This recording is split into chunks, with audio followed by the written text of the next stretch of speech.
My fellow flames of Amethyst, welcome back to another Black Beacon video. My name is Amethyst and today we're going to be discussing day one of Black Beacon's official launch. And guys, it was pretty rough. So we're going to go deep into what occurred and what issues many people were experiencing, and then my thoughts on what I experienced later on in that day when I started playing. So without further ado, strap yourselves in, fasten your seatbelts, and let's get started. So, Black Beacon's official launch was yesterday at 5 a.m. About 6 a.m. for me. That's when the servers went live. It was different kind of times all around the world, and the launch was pretty bad. The first few hours of the game's launch was pretty bad, and the reason for that is either one, you couldn't even open the game, and you kept getting black screened and things were crashing. Two, if you did get into the game and you did get into the title screen, people couldn't log on. And three, there were a few bugs in the game that they've hotfixed now. Like they were very quick to hotfix these in-game changes. Like the people's characters weren't moving, it was unresponsive, the controls were janky, cutscenes dropped severe frame rate drops, which hindered the gameplay for a lot of players. But one of the big ones that I saw was people just couldn't log into the game, and that isn't to do with Black Beacon. That's Google Play Games. So Google Play Games, that's the client you need to download in order to play Black Beacon at this present time. They are, as far as I'm concerned, are working on a PC original client, but that's quite far off. So they've used Google Play Games, they've partnered with Google Play Games to enable you to play it through that. Problem is, Google Play Games is still in the beta phase, which means there's still going to be a few problems with it. It's still relatively newish, and it's still in beta, which means there's bound to be problems. One of the problems I had wasn't the login, it was the fact that my OBS couldn't run the game properly. It was very janky, the frame rates were terrible, not for me playing the game, but for OBS. So what my audience was seeing wasn't what I was seeing. I've managed to get around that now, so my next stream is going to be a lot more smoother. And people are going to be able to enjoy my my playthroughs of the game a lot better, and so are the people over at YouTube, as well as Twitch. But the main problem people kept experiencing were even black screens, or they just couldn't log into the game. And that's because when the game went live, the servers on Google Play Games, there was like a maximum sign-ins have been reached, which means it was just flooded. The game was basically overrun. The Google Play Games couldn't manage that many sign-ins all at once, because in the past 7 days, Black Beacon's hype went from like here, like people were interested, to up here, because a lot more big content creators were covering it. I was covering it, Styx was covering it, Ufi was covering it, Rate Up Radio was covering it, Tectone was acknowledged it, Gacha Smack did a video on it. Like loads of people and loads of content creators were interested, or at least open to the fact of playing Black Beacon, as it looks rather good. I saw Mr. Pokey playing it on stream, and if these big content creators are streaming it and playing it, people are going to want to try it and log in, and the servers were basically throttled and they couldn't handle that many logins at once, which is a Google Play Games issue, but also at the same time, it's a bit of an L that there isn't a PC original client for Black Beacon, because I do believe the game would have run a lot smoother and the launch would have been a lot better if there was a PC original client. Or what if they partnered up with Steam? What if they had a Steam client? A Steam client would have been amazing. However, this is a very small studio. It's their first official game, I believe. Mingzhou Games came from Kuro Games and started creating this. They were key developers from Punishing Grey Raven. They split off, started developing this, and the development team is rather small, but you can tell they're dedicated, because when you actually get into the game, there's lots to sort of go over, there's lots to uncover, there's lots to really enjoy and sink your teeth into. There's a few gripes, but I think the people that are saying negative things, not negative things, constructive criticism things about the game, is more of a personal preference. For instance, if you do log into the game and the game works fine, you're playing through the game, one of the main things people are concerned about is the story. not act one, not chapter one overall, but the prologue part of the story, getting you into the story, because the cutscenes are really nice. They introduce you to the lore very well. However, the writing is designed to be a visual novel, and what I mean by that is, for instance, let's say a character like Nana or Erashan, there is a cutscene, an animated cutscene, they're doing something.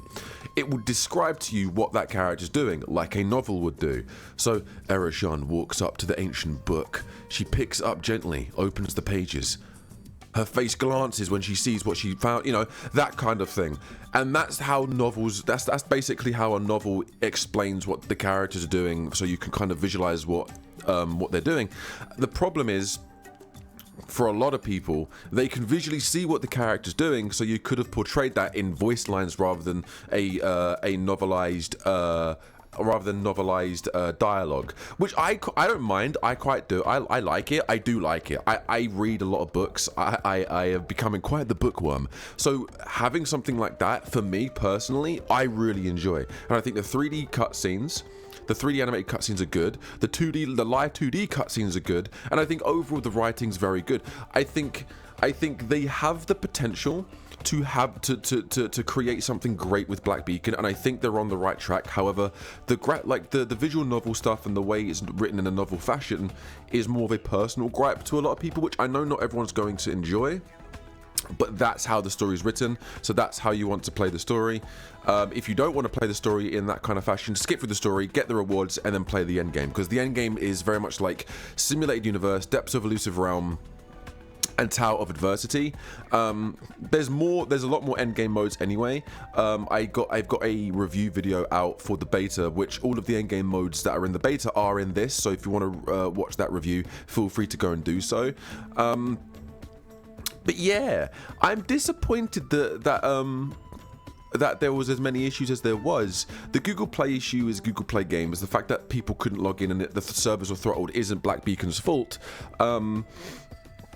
But the black screens were an issue, which they rectified now. They've hot fixed. They've expanded on the servers, or I think Google Play Games have fixed the server issue, so you can sign in more frequently now, rather than the servers getting stuck and going, oh, we've reached the maximum limit of sign-ins. You can actually sign in now. At least I definitely can, and I know a lot of people that couldn't before can now.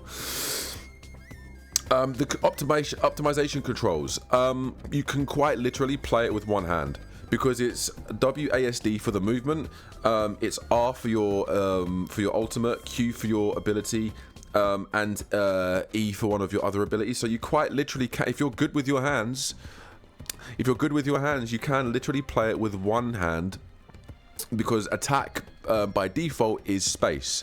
Now I've changed it so my dash and my run is X, no longer shift, because I think that was very awkward. But other than that, everything else is fine. I'm using my left click as my attack.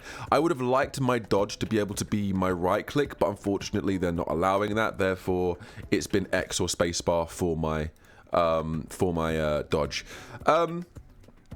So once you've actually played around with the controls and found something that you're used to, it's quite easy to get into. It may take a little while. After the first hour, I was used to it and I was playing completely fine. My OBS, which I think a lot of people, I saw Ufi TV struggle with the exact same issue. When streaming this game, OBS does not like Google Play Games for this game. This game, like Google Play Games in this game, OBS hates it. I am now having to use Streamlabs to stream this game separately. OBS will be for Wuthering Waves and everything as usual, but I'm now going to have to use Streamlabs, because Streamlabs is running the game at a more smoother pace than OBS.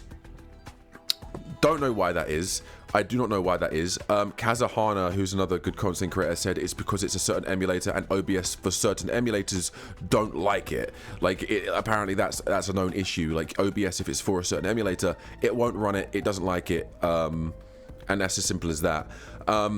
So I'm having to use Streamlabs to stream the game, which isn't a problem for me now, because I now have a fix for that. But anyone else that has OBS that is struggling to stream this game, try Streamlabs. I've had Streamlabs for about a year now, and it never let me down. I just upgraded to OBS because it was more of the it was the better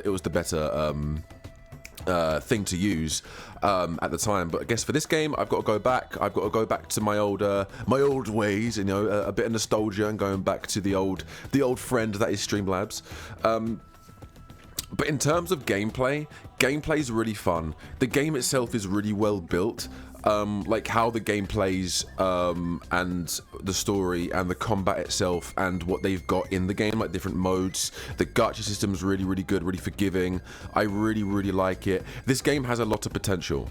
Now, a lot of the people that are complaining about certain characters being too easy, like Zero and Shamash, that's intentional, because those are the two characters that's meant to ease you into the game. Zero's very, very easy to use. Shamash is very, very easy to use. The two most complex characters in the game is Wuxi and Nana. Nana and Wuxi are a nightmare to play, and people are saying Nana is shit, not because she's shit, but because of how technical she is. Her kit requires you to play in a certain playstyle that a lot of people, including myself, aren't used to playing.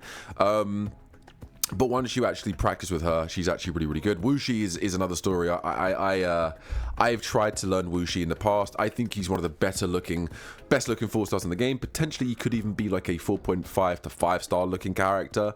But he's very difficult to play. But yeah, I'll get there. I'll get around to it, and I'll learn as many as possible. This game has a lot of free currency, a lot of deals, a lot of ways to basically maximize your gacha pulls. It is a 70%, 30% chance for the premium character. There are 2 5-star selectors. There is 1 5-star selector on the standard banner, and there's a 100 rates up banner, which is discounted. So instead of it costing 10 golden keys, it costs 9, and that's going to guarantee you any 5-star from the standard banner. My advice to you: summon on Florence first, because if you lose the 50-50 or if you lose the 70-30 on the off chance that you do, then whatever you lose to, let's say you lose the 70-30 and you get Logos or you get Lychee, then for your other 2 5-star selectors, choose 2 different 5-stars. It's going to maximize your roster, which means it's going to maximize your avenues to play this game. But yeah, overall, I think the hotfixes they've implemented, there's a lot of hotfixes. Even in the Discord, after the first few hours, I'm seeing a notification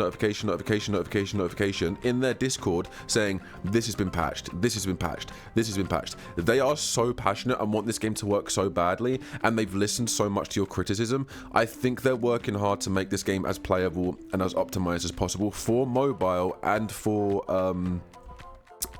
Google Play games.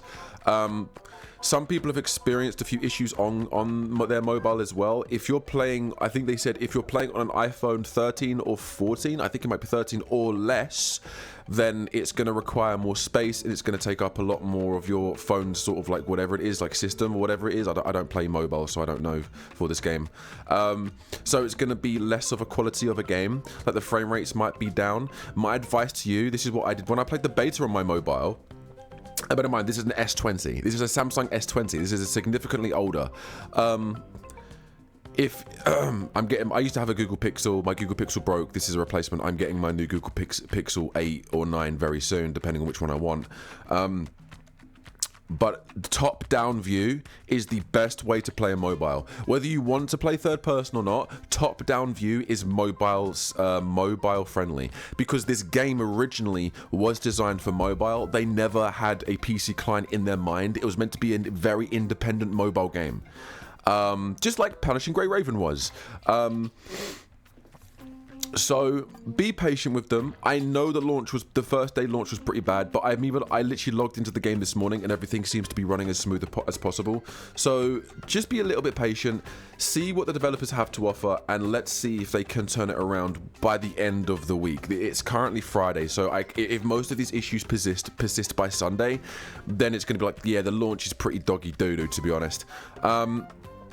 Everyone's going, a PC client is an L, a PC client is an L.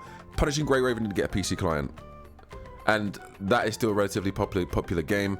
There are many other games and many other gacha games that require an emulator to play that people still enjoy today.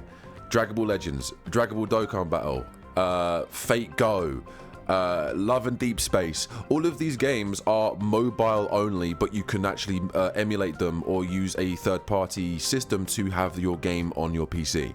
And them games are flourishing. So let's be patient. The launch was rough. There's a lot of things they can learn from this. They've hotfixed a lot of it. They've acknowledged a lot of the problems. The black screen problems have been hotfixed for the most part. The logging issue with signing into your Google account is a lot better. It's not like a 100% never gonna happen, but I think the servers are now able to tolerate a lot more, which means a lot of you are going to be able to be logged in at a time. So yeah, we'll see how the game goes. I'm enjoying it. I'm now going to be streaming Black Beacon specifically on Streamlabs and everything else on OBS like usual. But yeah, I'm looking forward to continuing to play this game, regardless of what people think. And then when I get to a certain point in the game, when I actually do a lot of the content, I might do an overall review of the game, like a 1.0 review. Part 2 of 1.0, which is when Ching, the other 5-star character, is released, is the start of May, the beginning of May. I think the 2nd or the 3rd of May. So yeah, we'll see.